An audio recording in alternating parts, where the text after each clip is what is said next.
Bismillahirrahmanirrahim. Assalamualaikum warahmatullahi wabarakatuh. Selamat pagi pemirsa Liberty. Pagi hari ini Liberty akan diskusi tentang negeri ini yang kondisinya seperti sedang tidak baik-baik saja. Untuk lebih jelasnya, Liberty akan bertemu langsung dengan tokoh spiritual yang biasa keliling Nusantara. Tokoh ini dikenal dengan sebutan Mbah Gimbal.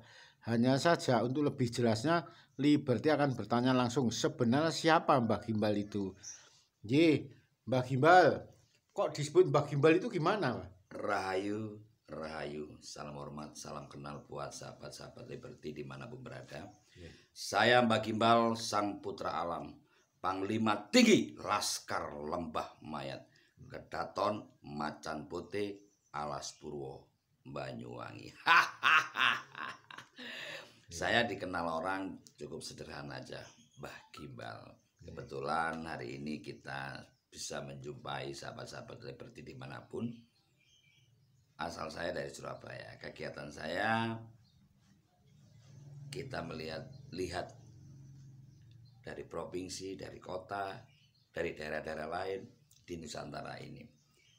Jadi apa yang harus kita singkapi saat ini, bahwa Indonesia ketika di bawah pemerintahan Pak Prabowo ini saya rasa belum ada perkembangan yang mencolok, belum ada hal-hal yang indah untuk rakyat karena masih baru ya. Mungkin kedepannya kita nggak tahu karena ini beliau masih baru.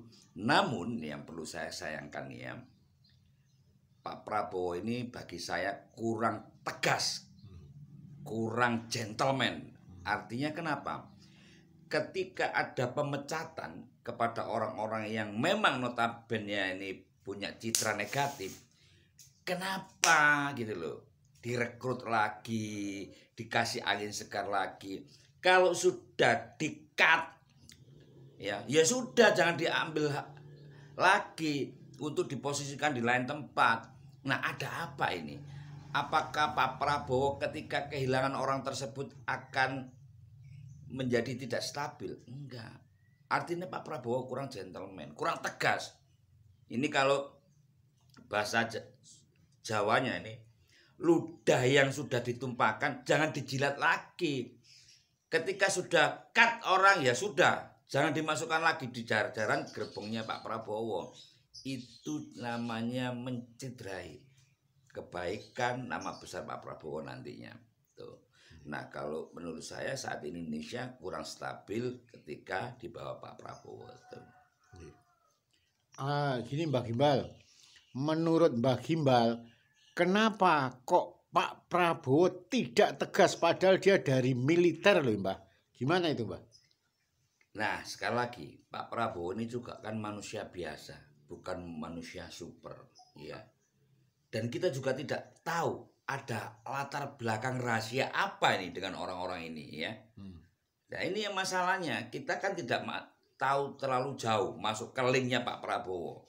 Selama ini kita cuma dengar desas-desus dari media. Ya. Kebenaran secara pribadi dia hubungan dengan orang itu kayak apa? Atau kok Pak Prabowo pernah utang jasa, utang budi atau apa, sehingga ketika orang itu sudah merasa harus disingkirkan memang, tapi kenapa gitu loh masih dikasih ruang, dikasih harapan, udah tahu citranya di rakyat ini jelek, kenapa masih dipakai orang-orang tersebut ini ya. Saya tidak perlu menyebutkan oknum-oknum ini, karena oknum-oknum ini kita bisa jelajahi di media-media lain yang sudah tahu jelas kronologinya beliau itu punya citra negatif begitu. Begini Mbah Gimbal, menurut kacamata spiritual dari Mbah Gimbal, terus harusnya sikap seorang Presiden Prabowo dengan kondisi yang tengah tidak baik-baik ini gimana ini Mbah? Sikapnya harus tegas. Apalagi beliau dari seorang militer ya. Buang ya buang, jangan dijilatin lagi tuh. Bahaya itu, nanti tidak baik lah untuk Pak Prabowo itu dan juga jajarannya. Saya berpacu kepada Korea ya.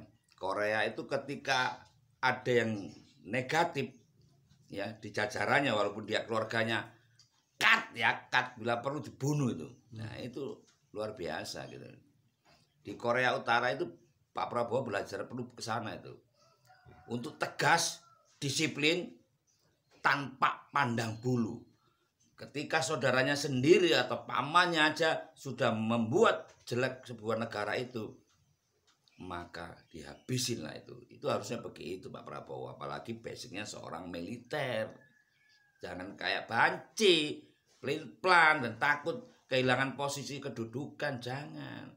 Saya berharap nih Pak Prabowo ini tegas gitu loh.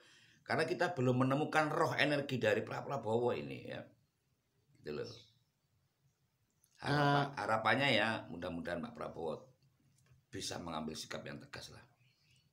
Jadi gini Mbak, menurut kacamata batin spiritual Mbah Gimbal, mungkinkah nanti seorang Presiden Prabowo itu mampu untuk menyingkirkan duri-duri dalam pemerintahnya yang pada saat itu masih dipakai pemerintah tahun lalu ternyata menyakiti rakyat.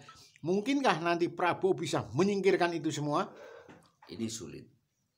Pak Prabowo selama tidak tegas, ini sulit. Karena kita tidak pernah tahu ini kroni-kroninya ini pernah berjasa apa dengan Pak Prabowo. Nah, ini sulit tantangan. Tantangan ini menyangkut hati nuraninya Pak Prabowo sendiri. Kalau Pak Prabowo tegas ya pasti bisa. Tapi kalau Pak Prabowo sampai seperti ini sekarang dan terus memelihara sikap-sikapnya seperti ini, maka jangan berharap Indonesia akan tumbuh menjadi negara yang berkembang yang baik. Tuh.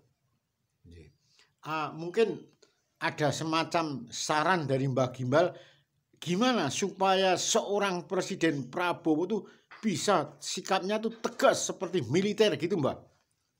Ya kembali lagi menyangkut hati nuraninya Pak Prabowo.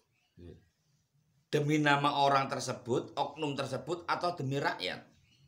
Kalau dia demi rakyat, harus berani ketok palu. Tegas seperti seorang militer. Tuh, harus tegas. Mbah, mungkinkah ada semacam kekhawatiran, ketakutan seorang Presiden Prabowo jika mereka disingkirkan, terus maaf tanda kutip, borok-borok Prabowo juga dibuka oleh mereka yang sakit hati, gimana Mbak? Ya, kemungkinan di sana. Ya, inilah yang kita tidak pernah tahu. Ya. Ada apa masih Pak Prabowo itu mempertahankan oknum-oknum yang bersalah kepada rakyat? Ada apa? Pasti ada sesuatu yang Pak Prabowo yang tahu. Yaitu takut mungkin ya masa lalunya beliau kan dulu bukan manusia yang sempurna. Pasti nih banyak yang mereka ini mengantongi nih rahasia Pak Prabowo. Takutnya nih dibongkar aib-aib Pak Prabowo sehingga menjatuhkan nama besar Pak Prabowo. Saya secara pribadi ketika pencoblosan juga gak memilih siapa-siapa di Nusantara ini.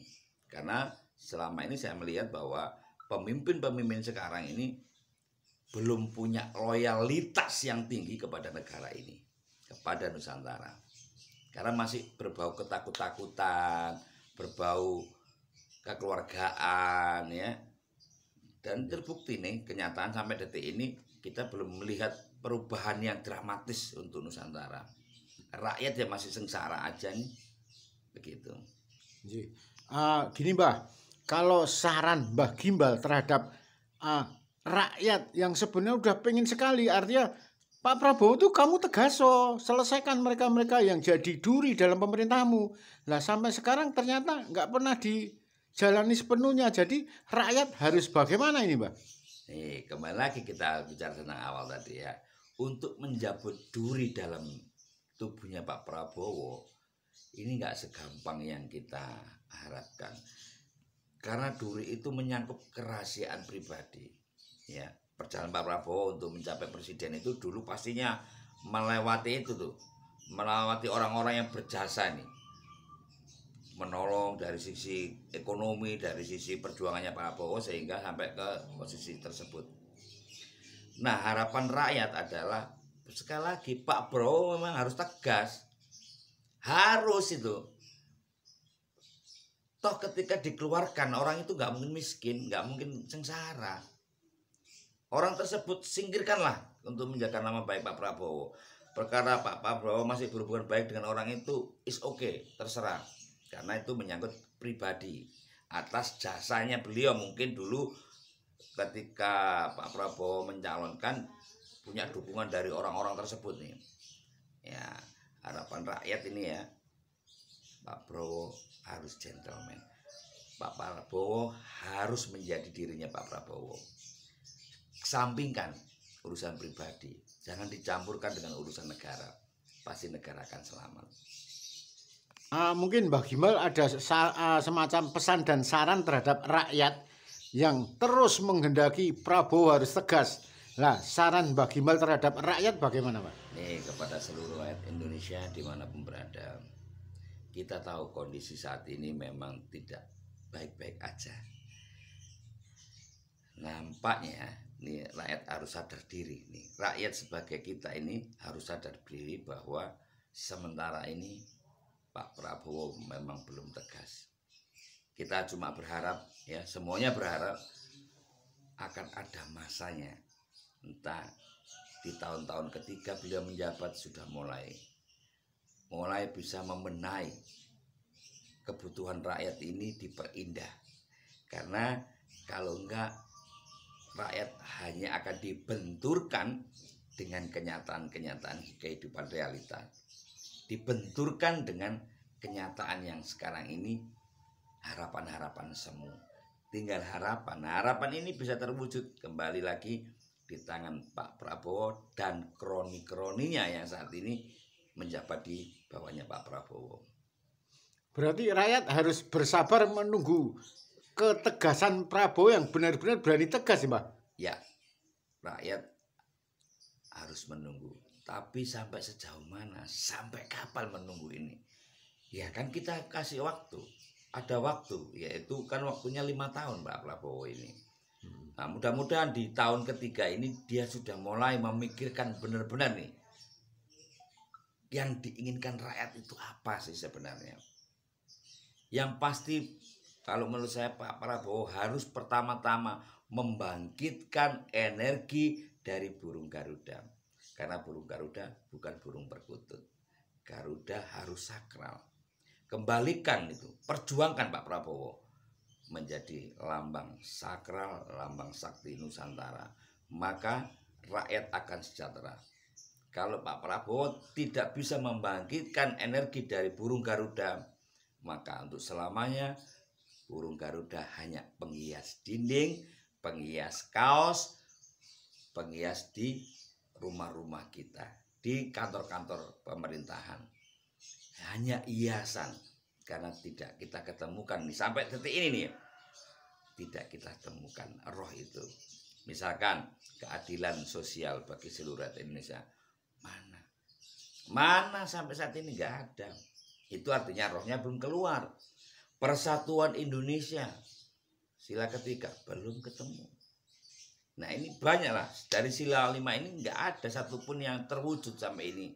Artinya roh dari burung Garuda belum Pak Prabowo pikirkan. Apalagi yang dicengkeram burung Garuda, berbeda-beda tetap satu. Ini belum sama sekali. Masih ada pertikaian di Nusantara ini. Mau perbedaan agama, kepercayaan, maupun kelompok-kelompok yang saat ini kita lihat sendiri nih. Yang sana bela sini, yang sini bela sini. Tidak ada persatuan. Ini tanggung jawab Pak Prabowo dan kita semuanya tanpa terkecuali. Begitu. Terima kasih Mbak Gimbal. Ya, salam hormat, salam budaya, salam seduluran, salam wasih. Pesan saya sederhana, selama kita mampu berbuat baik, lakukan dan selamatkan Nusantara ini bersama-sama. Rahayu.